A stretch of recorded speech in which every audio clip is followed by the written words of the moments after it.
말씀은 이렇게 말씀하십니다. 꼭 암송하실 수 있는 분들은 함께 하셨으면 좋겠는데요.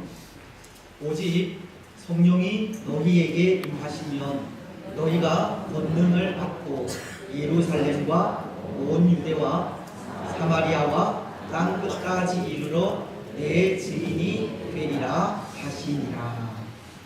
아멘. 성령이 임하여 성령의 능력을 받게 되면 그 성령의 능력으로 땅 끝까지 복음을 증거하는 증인이 된다고 하시는 말씀입니다. 그런데 여러분, 정말 그렇게 되지 않았습니까? 사도행전 2장은 오순절날 마가의 다락방에 모여있던 120명의 성도들에게 성령이 임하신 사건을 말씀하고 있고, 그렇게 성령이 임하자 사도들은 마치 술에 취한 듯 다른 언어들로 이 복음을 전하기 시작했기 때문입니다. 그래서 하루에 5,000명씩 또는 3,000명씩 축계로 돌아오는 놀라운 역사가 일어나게 되었기 때문입니다. 사도행전 2장은 41절을 통해서 그 일을 이렇게 말씀하십니다. 그 말을 받은 사람들은 세례를 받음에 이날의 신도의 수가 3,000이나 더하더라. 베드로 사도가 회개하여 예수 그리스도의 이름으로 세례를 받고 죄 사함을 받으라고 할 때 그 말을 듣고 세례를 받은 사람들이 하루에 3,000명씩이나 되었다는 겁니다. 그런데 여러분, 그 일은 예루살렘만의 일이 아니었습니다. 복음이 증거되어지고 사람들이 축제로 돌아오는 역사가 비단 예루살렘에서만 일어났던 일이 아니었다는 겁니다. 예루살렘 부근 지역들 또는 구레네인들, 알렉산드리아인 길리기아와 아시아에 있는 사람들까지 이 복음을 전해 듣게 되었고, 그들이 들은 복음을 가지고 예수님의 제자들과 논쟁을 하기까지 했기 때문입니다. 사도행전 6장 9절은 이렇게 말씀하십니다. 이른바 자유민들, 즉 구레네인, 알렉산드리아인, 길리기아와 아시아에서 온 사람들의 회당에서 어떤 자들이 일어나 스데반과 더불어 논쟁할세. 스데반 집사의 그 영광스러운 이 순교를 낳게 한 논쟁을 하기까지 복음은 수많은 사람들에게 증거가 되고, 복음은 많은 사람들에게 예수님의 증인된 삶을 살게도 한 것입니다. 예수님께서 사도행전 1장 8절을 통해 예언하신 일들이 점차적으로 이루어지는 모습을 보여주고 있다는 것. 그 말씀 그대로 성령의 능력이 사도들과 하나님의 사람들에게 임하게 되자 성령의 능력을 입은 주의 성도들이 예루살렘과 온 유대 그리고 사마리아와 땅 끝까지 복음을 증거하는 놀라운 역사가 나타나게 된 것입니다. 성령께서 주의 백성들에게 권능으로 임하실 때 복음은 이 부풀어 오르는 누룩과도 같이 온 세상을 뒤덮게 된 것입니다. 그래서 이런 모습을 우리는 복음의 점진적인 확장이라고 하는데요. 예루살렘에서 시작된 그 복음이 온 유대 땅으로 그리고 사마리아와 땅 끝까지 마치 부풀어 오르는 그 반죽과도 같이 퍼져 나아가는 것을 복음의 점진적인 확장이라고 한다는 겁니다. 오늘 우리가 읽었던 이 말씀도 그와 이 동일한 선상에서 생각할 수 있는 말씀입니다. 오늘 말씀은 빌립을 통해 사마리아 지역에 복음이 증거되는 장면을 기록하고 있기 때문입니다. 5절 말씀은 이렇게 기록하고 있습니다. 빌립이 사마리아 성에 내려가 그리스도를 백성에게 전파하니 예루살렘에서 시작된 복음이 이 핍박을 받아 유대 전 지역으로 퍼져 나아가게 될 때 그 일이 이제는 이 전도자인 빌립을 통해서 이 유대인들이 도외시하던 사마리아 땅까지 전해지게 되었다는 겁니다. 그리고 이곳 사마리아는 또 얼마나 중요한 역할을 하게 되는지 사마리아를 통해서 온 세계로 복음이 증거되는 이 복음의 가교 역할을 하게 됩니다. 이곳 사마리아는 땅 끝까지 복음이 증거되는 복음의 촉진제 역할을 하게 되었다는 겁니다. 사랑하는 여러분, 복음이라는 것은 그렇게 전파가 됩니다. 하나님의 나라는 그렇게 자라갑니다. 예루살렘이라고 하는 한 지역, 어쩌면 그 지역에 뿌려진 복음의 씨앗이 우리 눈에 보이지 않을 정도로 미약하지만 그 작은 씨앗이 땅에 뿌려지게 되었을 때 그 씨앗을 통해 오늘 이 땅, 또 우리들에게까지 증거가 되는 열매를 맺게 되었듯이 바로 복음으로 인한 하나님의 나라는 그렇게 자라가는 겁니다. 그 작은 시작이 울창한 숲이 되기까지 자라가는 것이 복음으로 인한 하나님의 나라라는 겁니다. 그래서 예수님은 하나님의 나라를 이 겨자씨에 비유하셨지 않습니까? 마태복음 13장 31절로 32절은 이렇게 말씀을 하시는데요. 또 비유를 들어 이르시되 천국은 마치 사람이 자기 밭에 갖다 심은 겨자씨 한 알 같으니 이는 모든 씨보다 작은 것이로되 자란 후에는 풀보다 커서 나무가 되며 공중의 새들이 와서 그 가지에 깃들이느니라.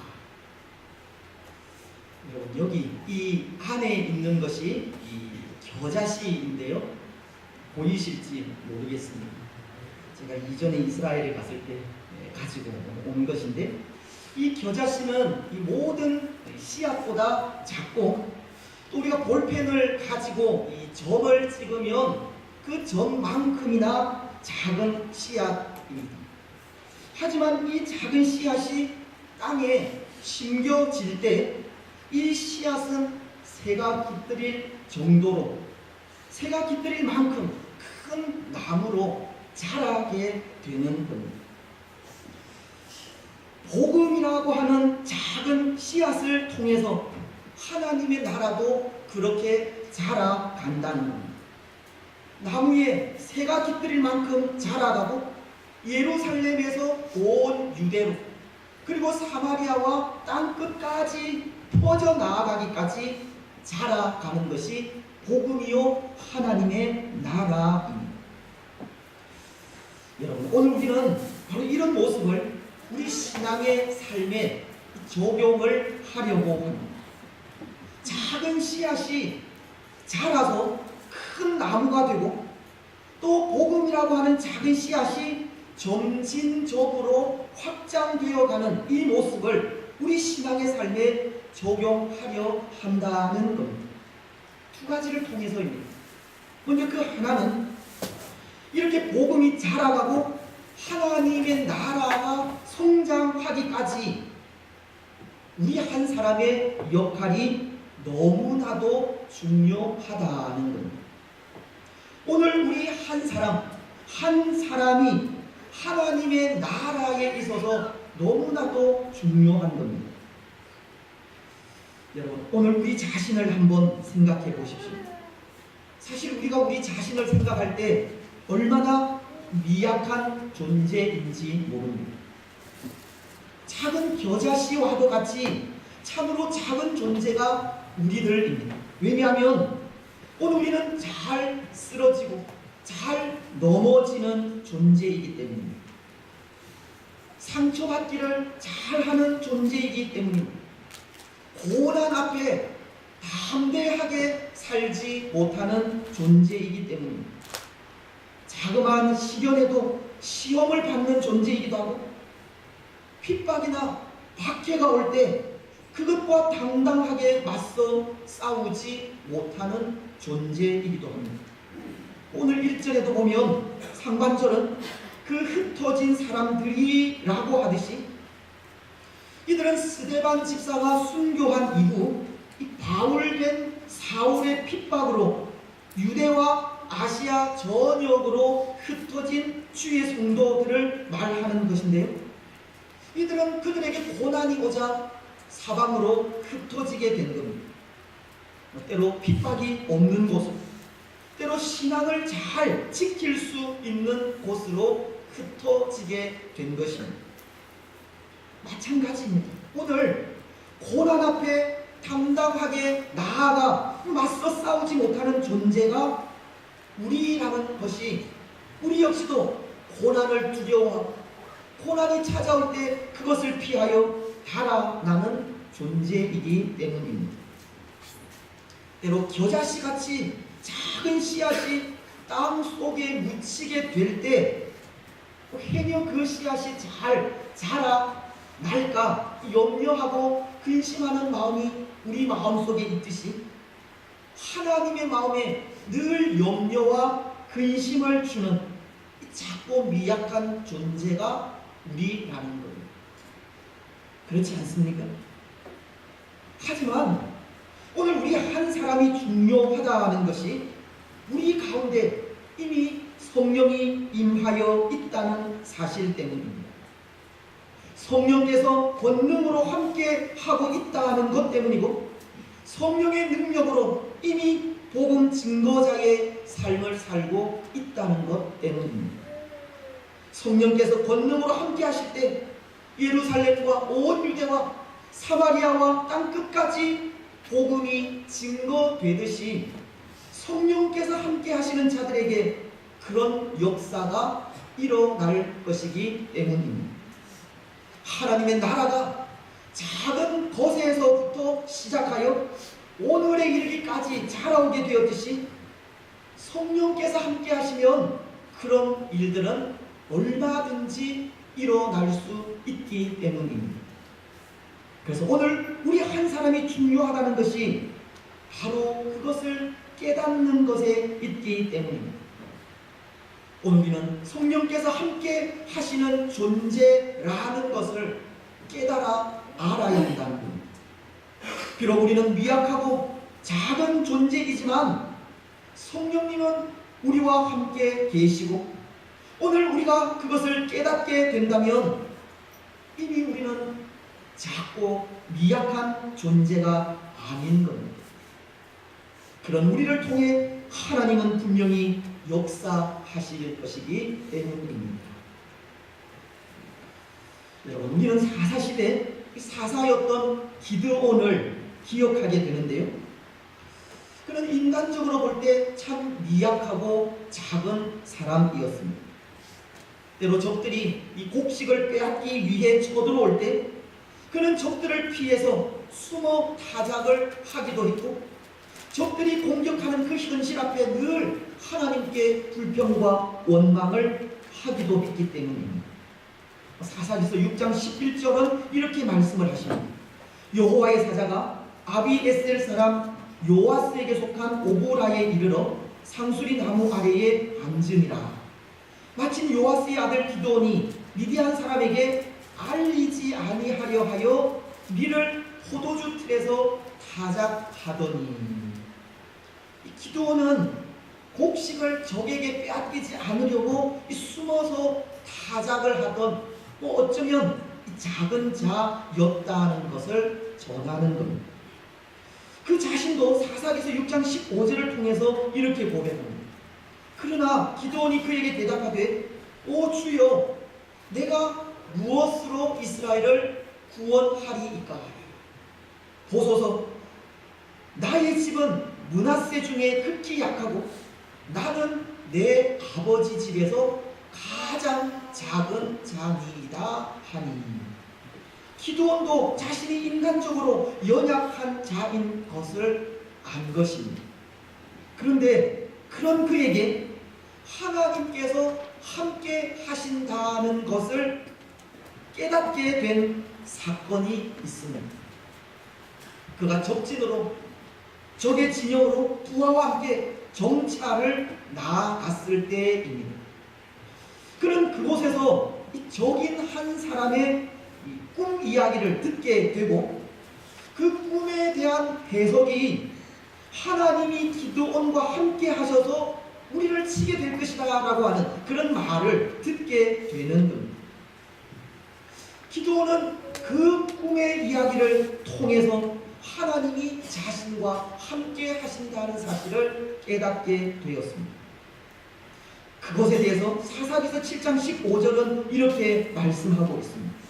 기드온이 그 꿈과 해몽하는 말을 듣고 경배하며 이스라엘 진영으로 돌아와 이르되 일어나라, 여호와께서 미디안과 그 모든 진영을 너희 손에 넘겨주셨느니라 하고, 그리고는 단지 300명의 군사로 그것도 칼과 창 등 무기를 사용하지 않고 그 미디안의 수많은 대군과 싸워서 그 많은 적들을 다 물리쳐 이기게 된 것입니다.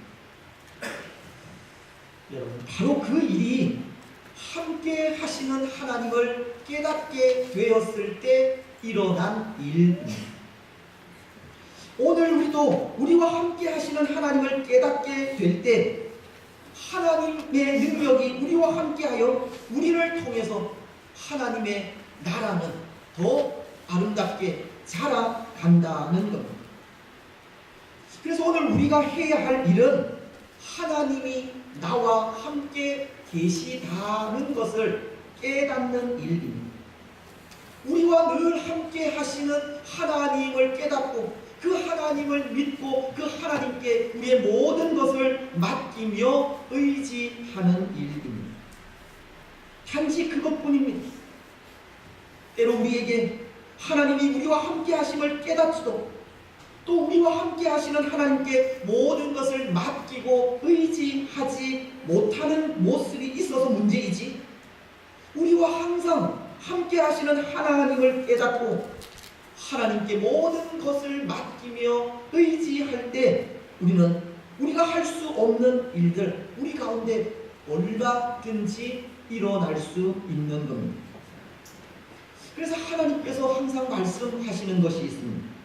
가만히 서서 하나님께서 하시는 일을 보라는 겁니다. 출애굽기 14장 13절로 14절은 이렇게 말씀하십니다. 모세가 백성에게 이르되 너희는 두려워하지 말고 가만히 서서 여호와께서 오늘 너희를 위하여 행하시는 구원을 보라. 너희가 오늘 본 애굽 사람을 영원히 다시 보지 아니하리라. 여호와께서 너희를 위하여 싸우시리니 너희는 가만히 있을지니라. 사랑하는 여러분, 하나님께서 지금도 우리와 함께 하심을 믿으시기 바랍니다. 하나님께서 우리의 적들 앞에서 우리 대신 싸우신다는 것도 믿으시기 바랍니다. 그 하나님께 모든 것을 맡기고 의지하면서 가만히 하나님께서 행하시는 일을 바라보시기 바랍니다. 오늘 우리가 두려워하는 일들, 걱정하고 염려하는 모든 일들 분명 하나님께서 해결하실 겁니다. 단지 우리는 하나님이 나와 함께 하심을 믿고 하나님께 모든 것을 맡기며 의지할 뿐입니다. 때로 우리는 우리 한 사람의 힘이 어떤 영향력을 끼칠까 생각할지 몰라도 하나님은 그렇게 하나님만을 의지하는 한 사람을 통해서 교회를 성장시키고 부흥시키는 겁니다. 오늘 우리는 이것을 기억하면서 우리 한 사람이 우리와 함께 하시는 하나님을 깨닫고 그 하나님을 믿고 의지하면서 함께 하시는 하나님의 능력으로 인하여 능력 있는 교회를 세워 가시기 바랍니다. 이제 또 하나, 미약하게 시작된 복음이 자라가는 것을 통해 이런 적용을 할 수 있을 것 같습니다.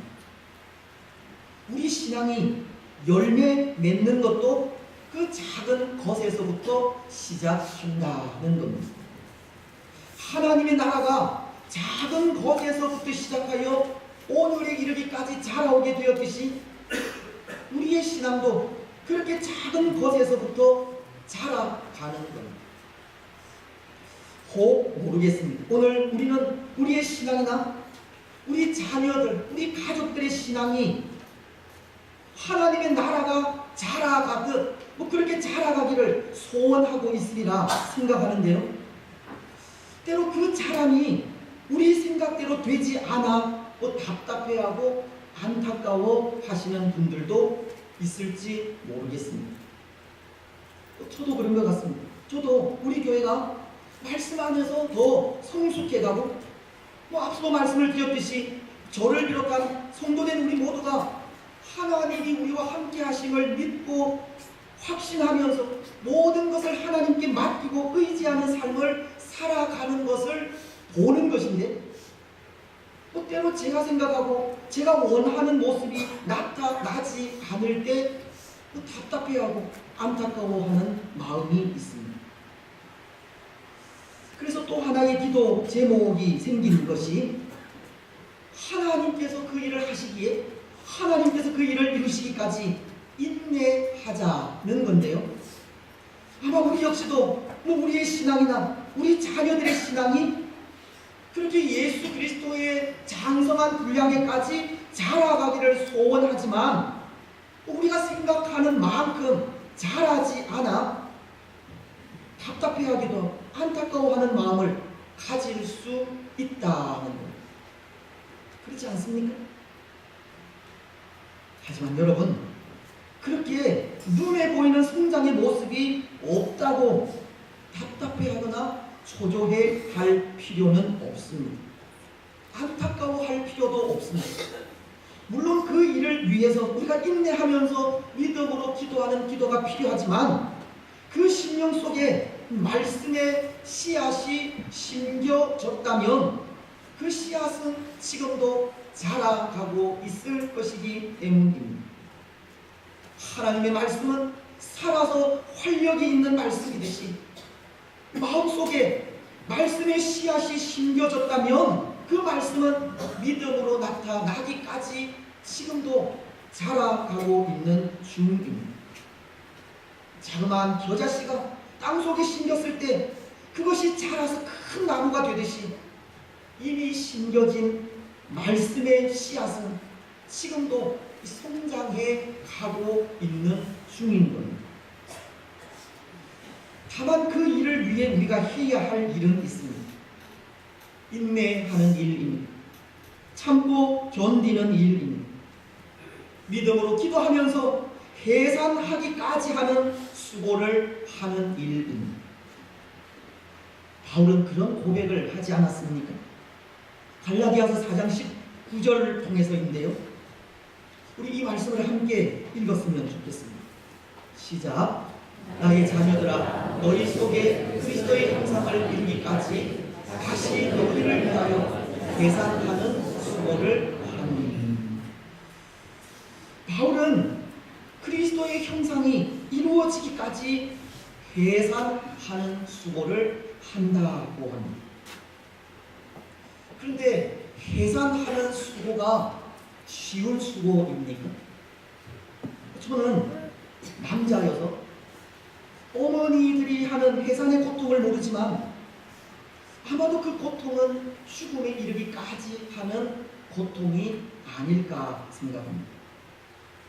그래서 여기 이 단어 해산하는 수고라고 하는 단어가 원어적으로 하면 해산하는 고통을 겪다라는 뜻을 지닌 오디노라는 단어인데요. 이 단어는 그 해산의 과정을 그리는 동사라기보다 해산에 따르는 고통을 묘사하는 데 역점을 둔 단어라고 합니다. 해산하는 그 고통이 죽음에 이르기까지 하는 고통이라는 겁니다. 믿음의 성장이 그렇게 고통스럽게 이루어지는 겁니다. 그래서 오늘 말씀에도 보면 집사인 빌립이 사마리아의 복음을 전할 때 그 복음으로 인해 8절은 큰 기쁨이 있었다라고 하지만 우리가 읽지 않은 9절로 24절을 보면 마술사인 시몬이 돈을 들여서 복음으로 나타나는 성령의 능력을 사려고 하기까지 성숙하지 못한 모습도 나타나고 있는 겁니다. 사랑하는 여러분, 한 영혼이 믿음의 장성한 분량에까지 자라가는 것이 그렇게 힘이 듭니다. 한 사람이 믿음 안에서 성숙해 간다는 것이 그렇게 힘이 드는 일입니다. 오늘 교회가 자라가는 일이 그렇게 힘이 드는 일입니다. 그러니 인내가 필요하지 않을 수 없습니다. 참고 견디며 인내해야 합니다. 야고보서는 1장 4절을 통해 이렇게 말씀을 하십니다. 인내를 온전히 이루라. 이는 너희로 온전하고 구비하여 조금도 부족함이 없게 하려 함이라. 말씀은 인내하기를 원하시고 인내할 때 마침내 온전하고 구비하여 조금도 부족함이 없는 하나님의 사람이 된다고 하시는 겁니다. 사랑하는 여러분, 오늘 우리의 신앙이 또 우리 가족과 우리 자녀들의 신앙이 우리가 생각하는 대로 잘하지 않아 또 걱정이 되기도 하지만 기도하면서 참고 견디며 인내하시기 바랍니다. 말씀의 씨앗이 뿌려졌다면 가만히 서서 하나님께서 하시는 일을 바라보시기 바랍니다. 비록 그 일이 해산하는 것과 같은 고통을 동반한다 할지라도 성령께서 하실 일을 기대하면서 믿음으로 기다리시기 바랍니다. 특별히 오늘은 교사주일인데요. 우리 자녀들을 위한 교사들의 수고가 얼마나 큰지 모릅니다. 정말 해산하는 것과 같은 수고를 하고 있다 생각합니다. 하나님께서 그 수고를 아시고 위로해 주시기를 믿습니다. 때로 그 일이 힘들고 어려운 일임에는 분명하지만 오늘 교사된 모든 분들 좀 더 인내하시고 좀 더 참고 견디면서 말씀의 씨앗을 변함없이 뿌려가시기 바랍니다. 그 씨앗이 더디 자랄 수 있고 눈에 보이는 성숙의 모습이 나타나지 않을 수 있지만 말씀에 의지하여 더 많은 수고를 하시기 바랍니다. 그 수고 속에 하나님은 분명 하나님의 방법으로 우리가 원하는 열매를 맺게 하실 것입니다. 이제 말씀을 맺겠습니다. 사랑하는 여러분, 복음은 자라갑니다. 비록 복음의 씨앗은 미약하고 보잘것없다 할지라도 복음이 예루살렘을 거쳐 온 유대와 사마리아와 땅끝까지 이르게 되듯 복음은 역사합니다. 오늘 우리는 복음이 역사할 때까지 우리와 함께 하시는 성령님을 믿고 의지하며 나아가야 하고 복음이 열매를 맺기까지 인내하며 계산하는 수고를 해야 합니다. 여러분, 복음이 역사할 때까지 우리와 함께 하시는 성령님을 믿고 의지하며 나아가시기 바랍니다. 복음이 열매를 맺을 때까지 인내하며 계산하는 수고를 하시기 바랍니다. 그래서 그 수고를 통해 성령의 능력을 힘입어 복음의 아름다운 열매를 맺어가는 복된 성도들이 되시기를 주님의 이름으로 축복합니다. 찬송하겠습니다. 449장